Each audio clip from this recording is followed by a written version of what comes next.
All right. How you getting on, you well? You well? How's things? So listen, this is a very interesting, an educational, episode of the pod. Not just my normal shite. This is actually me chatting to someone who knows what they're talking about for a change. Not having to go with Killian Sunderman or, Sean Burke or anyone like that. But I'm chatting to an engineer on this pod. I've teamed up with Science Week to make you Science Week at the knees. With so much information, your head's so big you collapse. No, I had a really interesting chat with Patricia Scanlan, who is an engineer in the field of AI and has been for about 20 years. She's the founder of Soapbox Labs, which is an incredible company that basically looks for speech recognition, AI, using AI to recognize the speech specifically of kids so that they can all be kind of graded in a kind of unbiased way to kind of free up teachers' time. She talks about it. It's incredible.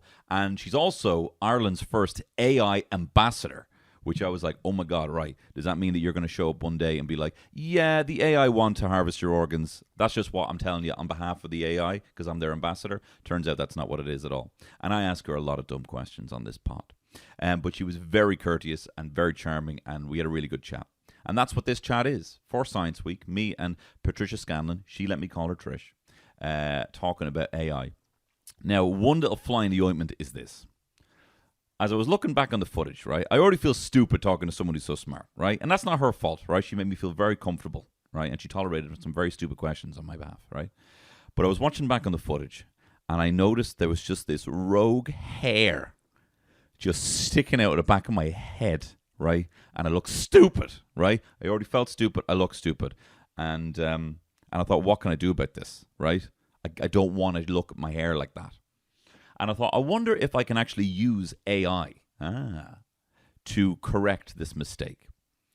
And what I've done instead of having myself sit there and ask Trish questions is I've replaced myself with a hot werewolf version of me that was created by Cesca Saunders, incredible graphic designer and genius artist, Cesca Saunders, that I actually used for a live show a few months back, that I probably will use again for a probably full run TV show. But anyway, we'll get to that in a second. I had this puppet, right? And I replaced myself with this puppet and used AI for speech recognition to have it lip sync and move its head based on how I was moving, right? So that might seem a little bit distracting, and it's not particularly funny, but it did help me feel a lot more comfortable watching back this footage. So here is Trish, Patricia Scanlan, founder of Soapbox Labs, chatting to me as a hot werewolf because I was so self-conscious, chatting with the technology of AI, talking about AI. Please enjoy. All the best. See you in a bit. What's your favorite? Do you use any kind of commercial AIs of the kind of in your pocket, quote unquote, AIs of your Siris, of your Googles, of your Alexas? God, it's part of it's part of the damage now. I just use them. My poor kids ended up getting every single voice-enabled toy and doll for years for Christmas. My daughter doesn't even play with dolls, never did, but here's a Barbie that talks. And then we'd be going, it doesn't work. Crap. And the Furby that you're like, yeah. Oh no, seriously, I've got clapping toys, anything like that. But we definitely have Siri in our house. We have Alexa. We have probably every Apple device known to man. How come Siri's so stupid? Yeah. Is that because they're protecting our information? So what I heard is that it's some encryption issue with the fact that Siri isn't telling everyone everything. Yeah, I mean, look, to be fair, I could say, that's being generous, but it is actually fair. Yeah. They have issues. Sure. No, that's true. Right. So I know that they don't take your audio data and transmit it to the cloud attached to your identity and process it there and then therefore tuning it based on who you are. It does actually reside. So they do send information, but it's just not the audio information connected to your name and your identity and stuff like that. So it will be a little more stupid. Yeah. But sometimes some of us are going to pay for that, right? We prefer that. I'd say there's other issues. Yeah, sure. But no, in general, that's it is a privacy stance that I know Apple take, that they fall on one side and they're very protective over data privacy when it comes to kids, stuff like that. So they've decided to fall on one side of it. Others have chosen not to. And actually, to be honest, a lot of end users don't care. They just want the free service. They want the better ads. They want the better, so they choose to fall on that side. And I think that's where it's going to go in the future. Some people will pay for privacy and some people won't. Well, that'll be an interesting thing to talk about as well, because I do think that there probably is at some point going to be some sort of more clear divide about what internets we kind of navigate in. Yeah. And there's probably going to be then an AIs that derive all of their knowledge from this set internet, which is quite a terrifying idea. Well, it's also going to be quite biased then, right? Sure, yeah. I mean, Kara Swisher, this US tech journalist, she's brilliant. She has a burner phone that she uses for TikTok. Right, yeah. Which I love that idea. That I do not trust this. Here's my burner phone. You are an AI ambassador. You are the Ireland's first AI ambassador. Does that mean that you are biased for AI? You stand to defend AI? Do you know what? I actually took this role and I put myself forward for it and took the role is because I have been in the space for 25 years. I could see where it was going. I know it's only the tip of the iceberg. I didn't take it just to be an advocate for AI. I actually took it because I think there's a really important conversation to be had about what AI is, what it isn't, which is, robots are coming to get us kind of thing. Not yet, anyway. Yeah. But there's more really important things to talk about bias, safety, security, data privacy, all these things. And that's a conversation we should be having. While I know everybody loves to jump to the singularity, as it's called, you know, the super intelligence and all that. And I took it because I think it's a really important time to start the conversation. And I wanted to help focus the conversation on stuff that's really in front of us right now. The EU AI Act is going to be enacted in the middle of next year. Ireland and all the member countries are busy drafting it and redrafting policies. It's a really important time for everybody to have a voice on this and start thinking about it and think about the real risks and the real mitigations, because there's massive benefits to be had with AI. But if we're just mindful of the risks, we can actually glean those from it. Sure. Without just saying, oh, we need to have it for productivity, competitiveness, which we do, but you can actually build AI in a very thoughtful way that's ethical and trustworthy. And there's actually business benefit to that as well as being good for society.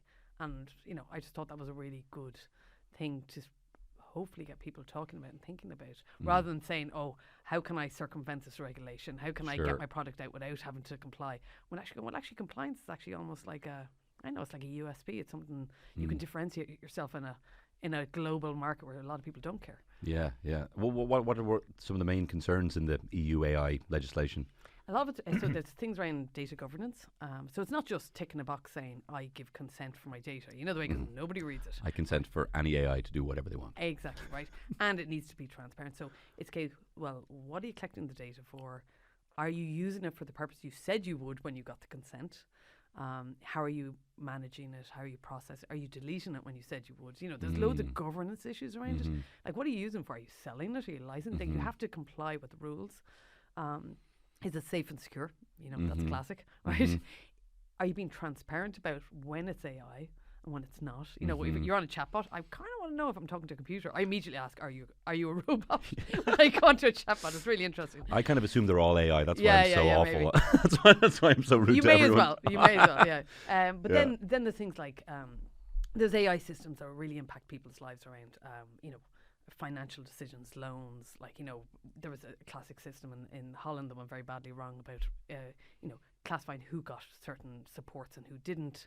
Really? Financial supports and stuff like that. An AI was deciding that? Yeah, I think there was some automation anyway. Whether it was a full AI system, I'm not sure.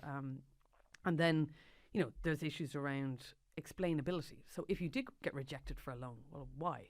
And the days of people saying, well, it's AI, it's like a black box, we put data in, stuff that's not good enough anymore. And it's brilliant because, yes, you can build an AI system like that, but there's also a way that you can build it so that it can explain, how it arrived at conclusions. That's important.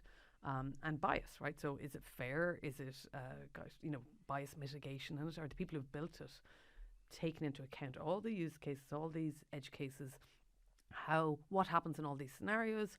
And really it's, in some ways, it's kind of a case of looking at going, it's not that it's easy, but it's not that hard either. But people, it definitely costs a little bit more, maybe a bit more resources and a bit more time, but you've built a much better product if you take all those things into account. And you don't really have to worry about future legislation, because if you've built it with the human at the centre and you actually care about the outcome and care about the end users, well, you're probably never going to have to worry about the regulation being outside the regulations, because you're probably already in it. Yes. You know, and taking that mindset as opposed to saying, oh, what do I absolutely have to do to tick boxes here to get through this?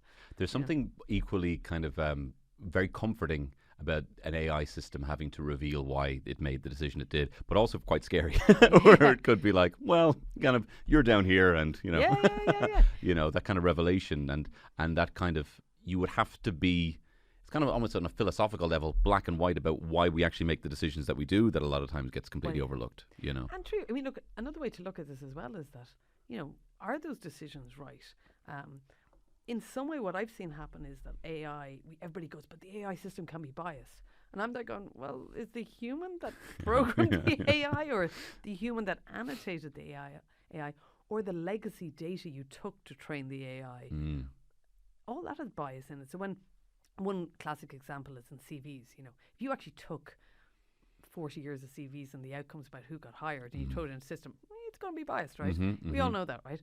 So are the people, so when an AI system isn't being used, are the people making those decisions, have they gone through bias training? You know, unconscious bias training, like implicit bias? You know, so that kind of thing, I think is a really good conversation.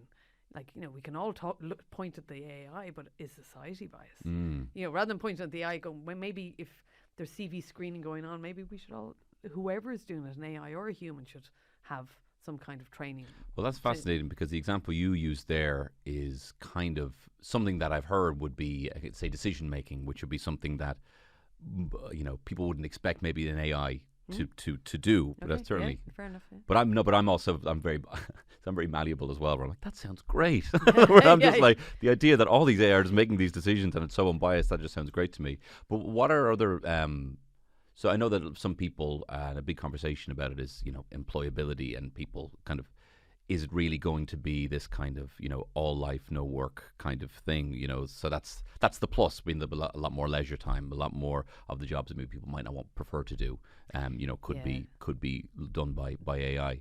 That's that whole question about what AI will do and how it helps shape future society for good or for bad. One of the interesting things I've been encountered since I got this role is I've had loads of conversations all over the country with lots of different people, tech people, non-tech people. And on one hand, I'm in conversations around what will happen to jobs, you know, that AI might take, and maybe people have more free time, or maybe that's a bad thing because they don't have jobs, right? And on the other side, I'm in all these conversations about AI skills. We don't have enough people to do the AI, right? Sure, yeah. And what's really interesting is, and I think people miss a lot, is not everybody that will work in AI needs to be an engineer or a technical person. You're going to need the business minds, you're going to need the policymakers, you're going to need the people doing the data, you're going to need the user experience people, you're going to need the, you know, the design of it, you're going to need the people who are the experts in every field, like climate or fashion or biotech or all these people are going to have to come together, and they're not, because people always think, oh, it's the data scientists. Well, sure, it's just going to be jobs for data scientists and engineers. And what I see is no, because even in our business, we have, you know, quite a lot of engineers, but we've all these people around them that support them in that. And in some ways, you know, when I think back 24 years ago, I'm very old. I think back before the dot-com boom and the Y2K, you know, absolute paranoia that went on. Yeah, there wasn't enough technical people, and we were training people 3 and 6 months. People are coming out of business and stuff like that, and they were taking 3 and 6 months courses and training up to be software engineers to go in. And a lot of people have grown into complete careers in tech where they never were before that, but there was a need, and all of a sudden the need for we only hire people 4-year degrees went away because they didn't have a choice. So all of a sudden people are getting really flexible in thinking about, well, we don't have enough AI people, so what are other ways we can bring people through and help contribute to this?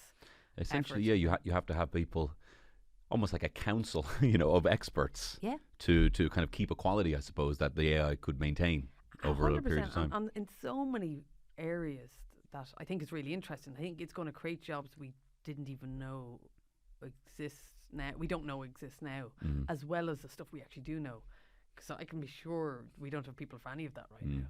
But then, there will be people who will be upskilled from a lot of the jobs, and you can see that happening already. So, yeah. Where were you working during the Y2K panic? I was actually working in Holland. Yeah. I left college and I got this. It was great because I was fresh out of college, zero experience, but they had no engineers anywhere. So I was whisked away and paid all this great money and expenses to go live in Holland for a year and Amazing. a half. Yeah. And what side were you on? Were you anticipating these computers can't count can't pass 99? Everything's going to die. Can you remember? No, I remember thinking stuff is just going to stop working or return some errors. Planes are not going to fall out of the sky. Sure, yeah. But that was the panic. Yeah, then, right. really, There were people literally going, planes are going. Nobody would fly. I think that year. I think I don't want to say there was fear. Yeah. Right? Well, the nuclear stations, it was it was just the fact that there wasn't enough decimal places, or counter space for all this to happen. And it did have to get replaced, but the panic was unwarranted. But a lot of people did very well. Yeah. Yes. Yeah. The world moved on. They did. Yeah. Yeah. No, because I know I suppose even the panic of that, or the idea, because that was a brand new concept. I remember, obviously I was just my Windows 95 computer, or Windows 98 computer, and all I'm looking at is just the little, date in the corner, and I'm like, I can't see how that. This single, binary decision is going to, explode my computer. But I think that kind of thought, for people who are old enough to remember it, has kind of lingered on. Yeah. And the idea that a decimal place, like they've done with, say, machine learning of the stock market, of rounding up or rounding down and losing millions in a day, and bringing the stock market to a standstill. I can't remember exactly when that was. I think that's or the ultimate is that. A ultra smart sentient machine is given the task of providing happiness, or something broad, like some broad concept like that, like a broad task, and they find, well, if there is no mortal life on Earth, then there's no unhappiness. So there is no, or one of these success. Yeah, these kind of just tick the box kind of it's very ideas. People talk a lot about sentient and the super intelligence and stuff like that. I mean, anybody in the field of AI is like, we're way away from that. I mean, if you were to, I don't know, you buy a state of the art robot vacuum cleaner and watch yourself whack itself into the skirting board 5 times, you're like, maybe not. Yeah. So there are people who think, it's a lot more. The potential for that super intelligence is there, and there's most people in the field would agree it's not possible with the technology we have today. It's possible it's not even in our lifetime. There's one expert, Jan LeCun, who would say, AI today is no smarter than a cat, because but in some ways because it can't have that ability to take in all the inputs from the environment and strategize and plan. Sure. But on the flip side, within a very narrow use case, if you take any use case like speech or image processing, it can actually do a lot more than humans, because an AI system can hear better than humans. We're limited up to about 15-20 kilohertz, depending on what age you are, and then the granularity within that, what we can actually hear, we can actually miss sounds if it's within a certain, it can be hidden quite easily, where a microphone here can pick it up. Same with image processing. The computer can see better than we can. You could fly a drone over the burn and it could categorize, the progress and the biodiversity, and you could do that every week, and it would probably detect patterns that humans aren't capable of doing. So within those very narrow fields, it's really powerful and can actually do a better job than humans. But across more broadly, the drone can't play chess. Exactly. And that's the classic thing, right? It's really clever within that very. A really good word for it is brittle. It will break, so it can beat the world chess players, but that same system is useless in every other field. It has to be retrained. You really have to start from zero and do it all over again. That's why the experts in every field are really important to train any system. That knowledge. So in some ways, people think AI is like human intelligence. Where I like to say, no, it's nowhere near human intelligence in that broad way, but it's actually better than human intelligence in a very narrow way. And that's where I think you start to understand how we could possibly leverage AI. And I'll give you an example of what we do in the US is we're helping companies deliver reading assessments into classrooms. This is Soapbox. Yes, Soapbox. So we it's kind of doing a task a teacher would have to do and spend 10, 15 minutes with each kid in the class, is sit and listen to them read for a minute and has to score them. They have to input the data and upload it to the system. And the AI system can just do that. Wow. You know, and so the teacher's freed up to actually teach Yeah. and do one-on-one interventions and things like that. That also seems like towards the end of the day, you're like, this kid is either getting incredible grades or the worst grades, because you'd be so tired, like, to take in all that information. The subjectivities matter. Apparently there was something like 18% variance in from one assessor to another when they were doing it, where the computer's really consistent. Right, yeah. And you built it correctly and without bias, which we strove to do and delivered it, is you can actually get a really objective system. What we've also done is done something beyond what humans can do, which is measure fluency. Intonation, you know, that rhythm of which you speak, it's a really good indicator of fluency. So you can actually take a fluency measurement that a teacher can't measure. So you could say, I read fluently, but you probably couldn't put a number on it and then compare it to the next person. It'd be really hard to do, especially with 30 kids. Yeah. But a computer absolutely can do this. Yeah. You know, and so that's a good example of how we're doing more than what humans are able to do in a very narrow field. And there's a lot of power in that. Yeah. Well, what was the first instance of, say, machine learning or AI where you were kind of sparked, you know, in your mind that, wow, this is an incredible, the potentials for this is incredible, if you can recall? Oh, wow. I think one of the thing I started on 2000 was lip reading. So we were getting computers to lip read. So it was more of a case of speech recognition was so bad, we had to augment it somehow, because back in 2000 it was really bad. Yeah. I say it was getting less than 50% right, actually, you know, with a real data set. And then the idea was around augmentation. But then the possibilities of that was brilliant, like, because then it was like, oh, well, you know, you can actually lip read, you could get, you know, there's benefits to that for, you know, in accessibility and disability and stuff like that. There's the ability to, you kind of start looking at the psychology of human perception then about, you know, how we, how our brains fuse audio and visual information. And you know, and then that starts opening up, you know, loads of things about inferring intent and, you know, where you want to go. So, you know, and roundabout eventually 20 years later, you know, we're here at Soapbox Labs, but that initial thing I really liked. It was just like a light going off my head, going, oh, wow, you can actually get a computer to lip read instead of just doing audio speech, which is what humans do, right? But that's incredible. What's been the big change in the last few years? So as an Instagram user, I've noticed that the transcription feature and, you know, Adobe Premiere Pro all have access to this, you know, now incredible transcription, even with our accents that we have, you know, and they have not, like, or maybe they have localized it, you know, but it'd be very specific Dublin voices. You know, it's almost incredibly accurate even to names. And I noticed from using it regularly that the Instagram one is getting better and better and better. Okay. Is that just from it absorbing more and more data every single time? It was kind of a confluence of a couple of things that happened, and this really has only come about since about 2012, 2013. The use of GPUs over GPUs and CPUs. So GPUs were the graphical processing units in computers that are mainly known for gaming, but they allowed... And Bitcoin. Yeah, exactly. Well, yeah, exactly. True. But they allowed for much bigger mathematical operations to be performed on much bigger data sets. So, like, when I was doing my PhD, like 20 odd years ago, if I was running a neural net, and not even a deep neural net, right, it's really simple, 2 weeks it could take. Oh, and that'd be on some cluster in a university somewhere, right? Or you come back, or you'd run it and you go home, and if one thing went wrong, you'd start all over again. It was just horrible. And you couldn't dial in and check it because, you know, it's just too hard to.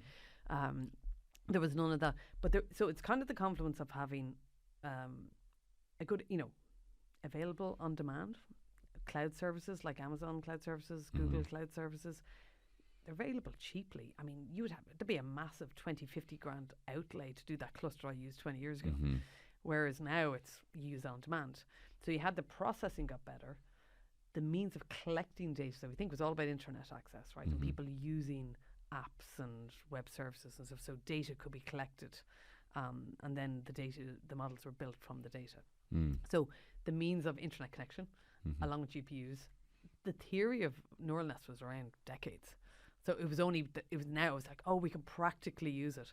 So before, when I was building speech recognition 20 years ago, we'd be doing it on, you know, East Coast US accent only, and then you'd do a separate one for West Coast and Ireland. Forget about it. Yeah, right? yeah. We wouldn't have had the data or the means to do it. But now it's kind of, well, our system, we build for every accent. Like we have voices from over 190 countries, like, you know, and that kind of thing that you it's just a different way. Everything's different. The system can actually trawl through massive amounts of data. It can ignore the noise. It can say, these are all examples of Apple.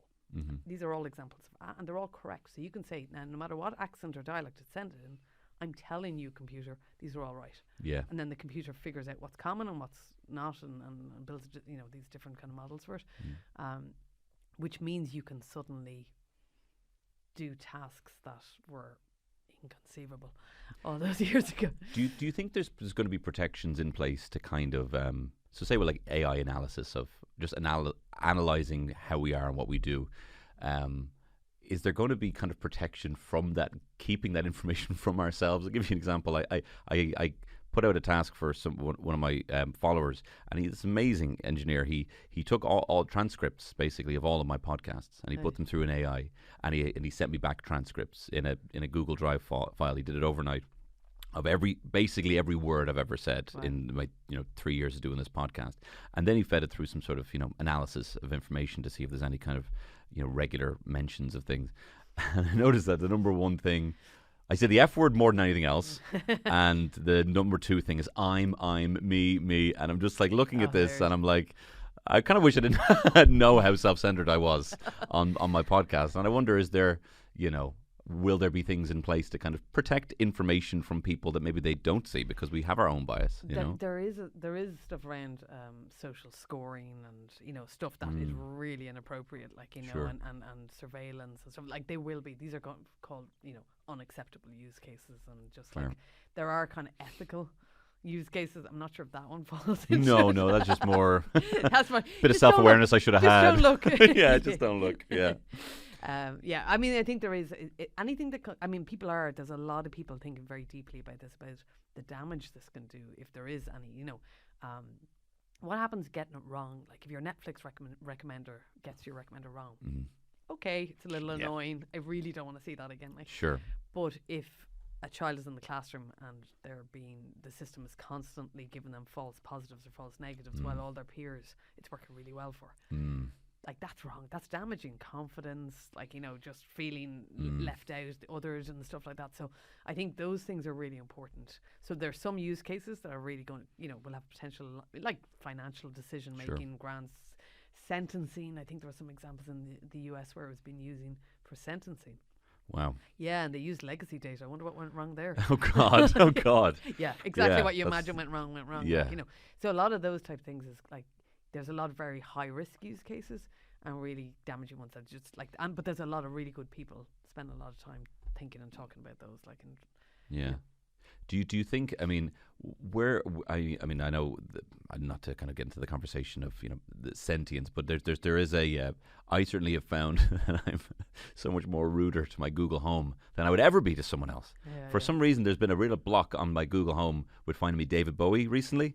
I'm like, can you play David Bowie Moon Age Daydream? And I'm like, I don't understand. And I'm like, and I get angry at it. But if there was like someone there in my house and I'm like, can you play David Bowie? Yeah, they got it wrong. I don't understand. But if they did it 10 times, it'd be a weird thing to have like a kind of a butler in my house to be like, put on David Bowie, and I'm like, I'm sorry, sir, I don't understand. Yeah, true. But I do get more irrationally angry towards my AI, my phones. I mean, do you think that's okay? I mean, do you how are you with your kind of home personal AIs and assistants? I think there's a lot to be said about that. I think in some ways, I think I love this. I love the Apple systems. I end up using it from my phone a lot. Just play. Yeah. But I think there's a lot to be said about that in terms of humanizing it. I have a personal, against the humanization of it. Like, that it's a female Irish woman, it's a US male, it's whatever. Yeah. It's can we just make them tinny and roboty? Yeah. Do they really need to be like ultra human voices? Because they are AI systems, and there's a lot. I know people are striving really hard to be able to simulate that, and I understand in certain circumstances that's great. But in that, I don't really agree that it needs to be humanized, because Sure. then you do get into that scenario, especially with young kids or people using it and stuff like that, going, is it really right? Or maybe it should work, or maybe the parent gets to decide whether please has to be added or thank you before it actually works. You know, Sure, I mean, yeah. you know, let's put it back into the hands of the end users to decide whether I want to listen to a very human person, or I want to be reminded that this is a machine. See, I worry that I would have, because I know that when I'm talking to, like, you know, Virgin Media, and it's about my broadband, like, you know, I'm a lot more curt and, you know, and I'm rude, and I'm kind of, you know, to an AI. And I wonder if, say, in a few years' time, when kind of anything that is not your social media is in communication with AI, does that affect how we start talking to each other? If we aren't already there, you know, now, you know? And again, there's a lot of, I think sometimes technology gets rushed out without much thought.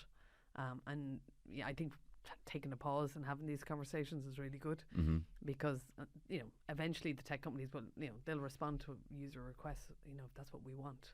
Or I just love the idea of optionality. That we don't become a society of subservient, and then they will come together. Yes, no, definitely, 100%. Were you aware? Obviously, you've heard of this. You know, this Google engineer, this Blake Lemoine, who was then let go and may have forged some of his documents. But he says that he kind of he spoke to a chatbot that he became sentient. Were you familiar with this? Yes, of course. Yeah. Was it dispelled, or what was the engineering community's stance on this? I mean, you know, it's an excellent natural language processing system. But again, I just go back to the idea of knowing how hard it is to get the stuff to work. The fact that it's suddenly sentient, I'm like, well, there's a load of stuff I don't know then. You know, and I've been in this space 20 years. I think there's great power in it, and probably the person who, not understanding the technical how it did respond, or the details of it, would spook. You know, maybe you go, wow, that's really realistic. Or, you know, a classic example is where people say, oh, the systems are, you know, Facebook's listening to me, Google's listening to me because I mentioned dog food, and, you know, it suddenly start doing, well, you know, you probably Google dog food, or you probably buy dog food the same time every week, or you know, I mean, there's so much other information you're giving up all the time that you know, it isn't always what you think it is. Sure, there's a bit of bias in that. There's the intelligence. There's a network of intelligence there that sometimes it can come across as, you know, ooh, that's scary. I just thought that, and you know, well, maybe you do things at the same time. A really good example of that was some guy who was flying to meet his mother, and on the way to the airport, he got a recommendation for her perfume, and he got really freaked out. He goes, I don't know, but I mean, he'd booked the flight to see his mother. He was in a taxi on the way. Every time he went to the airport, he used to buy her favorite perfume, and you know, then of course the learning just served him the ad, and he just, you know, so your immediate reaction is, oh, that's weird. And then when he actually played it out, and I think he actually went in and tried to figure it out, he said, okay, there was a pattern, and it identified a pattern. I do find it weird, though, Google sometimes, where I could be typing in something like, you know, Tom Cruise, and then Tom Cruise height comes up, and I'm like, I did actually want to know Tom Cruise's height specifically. You're not that unusual. No, I'm a real, that's a real margin case there. I have this ultimate AI fantasy where, I don't know, AI can all of a sudden track my eyes or something. Say I'm in like some sort of VR. Eye tracking is a big thing. Like the new PlayStation has this, you know, eye tracking, and then it only kind of has the resolution for your kind of focal distance that you can see. So it ends up using a lot less computing power. But I have this fantasy that, you know, where we can be somehow connected to things that are actually kind of measuring our excitement levels. And the way AI art has turned into that, we actually end up having media essentially handcrafted for us based on our kind of our reaction times. You should patent that, but it's too late to public. Yeah, it's public. I'm right like myself. Does that seem feasible, or does that sound like a kind of crazy grotesque future? No, it's not actually. No. I mean, no. You know, there's a huge amount of work I know is going on eye tracking around, you know, marketing, being able to pick up on likes and dislikes and things like that, because they want to have more targeted ads. So they will respond based on your likes, learn to know what you like, just like your Spotify does, and eventually start serving you the stuff. Well, my Spotify's been ruined because of my son. You got to get family sharing. I really do. Like, why would I want another version of Wheels on the Bus in my Discover Weekly? You know, somebody in your house does. Do you mind if I ask you some questions sent in by my listeners? Yeah, sure. Okay. Well, actually, someone just mentioned something because I saw that you mentioned, or with Soapbox, or as your role as AI ambassador, potential uses of AI with farming, and I found that fascinating. I couldn't quite think of any kind of use examples for that. In farming, I know that there's a company using it for vertical farming. So they're using it for. So what they do is they put sensors all over the place in, let's say, moisture, humidity, temperature, and what they're able to do is then with image processing gauge growth. So what they can do is trial a load of different conditions and find out which ones are optimized for growing a certain vegetation. Right. So all of a sudden you're trying lots of things, and rather than someone going around with a clipboard, oh, that one very well, this is automated. So you can measure the temperature at different corners of it, and knowing what responds and where to put heating, moisture, rain, whatever. And the idea is to optimize because in smaller spaces and a lot of cities, and vertical farming is supposed to be one of the solutions to help address food issues, future food issues. But another one would be in things like rejuvenation and rewilding and claiming back our wildlands for climate change and stuff, is to be able to say, well, a good example would be Boardmona, the efforts they're putting back into rejuvenating all the peatlands. To be able to say, this is working, this rejuvenation working. You could actually do that, fly it over with sensors, or fly over drones, or look at the methane or the CO2 inputs and outputs, the sequestration of carbon, all that stuff you can imagine all over the world, being able to say what is working. So we want to do X, we want to rewild, and to be able to use AI to see the patterns that we can't see because it's too much information sometimes for us to process. You can have a computer system goes, if this and this and this and this and this, then it must be working. Or you could have an AI system process vast quantities of data from all these different sensors and the outcomes from the image processing of, to be able to say how much has grown, to say what works and what doesn't work. That's fascinating. And you just accelerate. Yeah. You accelerate solutions, What are some because I was surprised to hear you mention that that decision making could be something that's included, or could be something that we could offload to AI. What do you think would be one of the more difficult jobs to ever replicate with AI? A lot of that. I mean, I genuinely think creativity. I know people are looking at all these art the that's AI being art created has and been, it's getting very good, but it's the spark. I think it's the emotional connection. I've heard mentioned, if somebody wanted to become a doctor and they're worried about how AI is going to replace it all, but to kind of balance it with your emotional intelligence and really invest in yourself and your own, your connection to humans. There's never going to be a replacement for somebody wanting to sit with a doctor who's human and can empathize with them and explain to them rather than a robot. There's going to be limitations to responding. There's something innate in us being able to understand how to communicate with each other. It can be mimicked, and you could probably apply that in every field. That there is always going to be something that's about. So I know working. Let's all work on ourselves. Be better people. Be more emotionally connected to each other. Because I don't think there's an example where if you could walk into a shop and somebody meet you and explain to you and have a laugh with you and do that versus the efficiency. I mean, I don't know if there will be some people who will 100% just go for the efficiency of the, and there will be a lot of people who still want to connect with us. And so I think that human connection, that creativity, that empathy, I think there's a limit to what it can be. Because there is a weird reaction. You might see like an amazing, it looks like a black and white photo, and someone tells you, oh, that's pencil, and it changes. You have that change in your mind. Absolutely. I suppose that could be the future where you're like, oh, no, a person did that, and then that's the difference. You pay extra. I mean, there is issues with, say, design where, a friend of mine, Killian, he's doing this.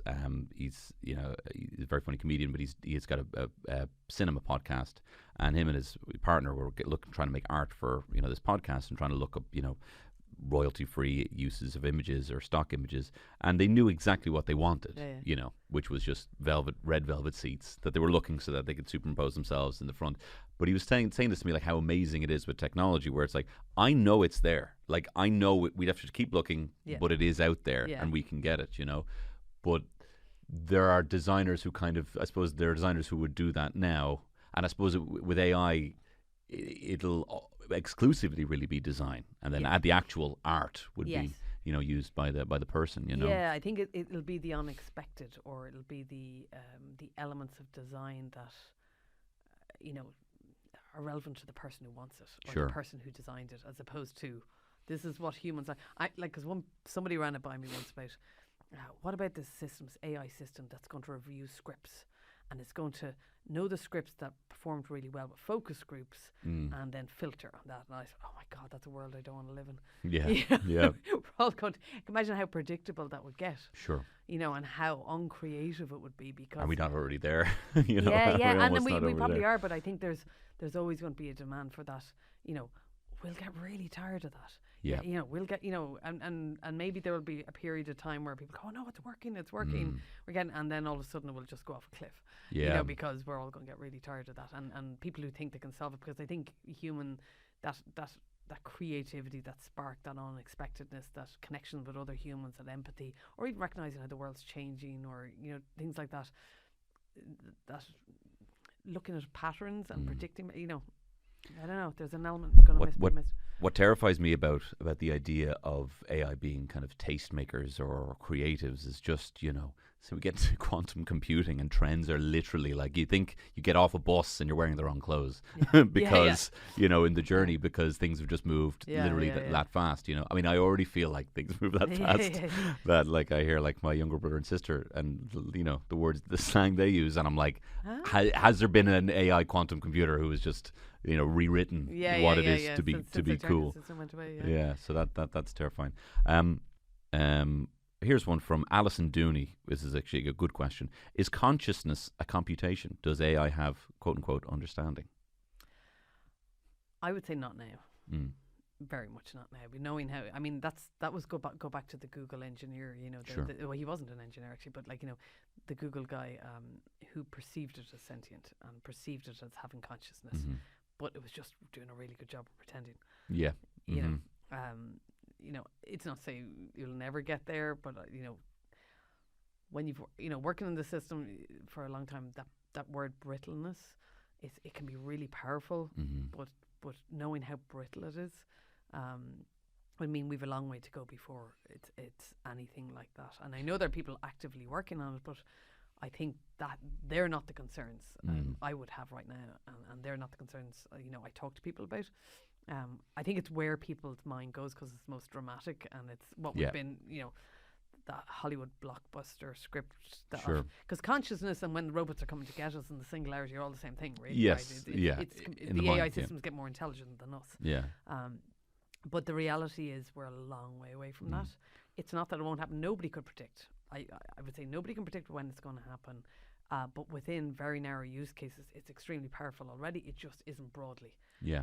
And we probably have to rethink the whole thing. Yeah. With the way it's built at the moment, there doesn't, people can say there's all these new methods of transforming and stuff that to be able to learn better, but it's still that broad. Because if you think every decision you make in life, you're taking your previous experience, your intuition. Your intuition could be built from years, like going back to a child.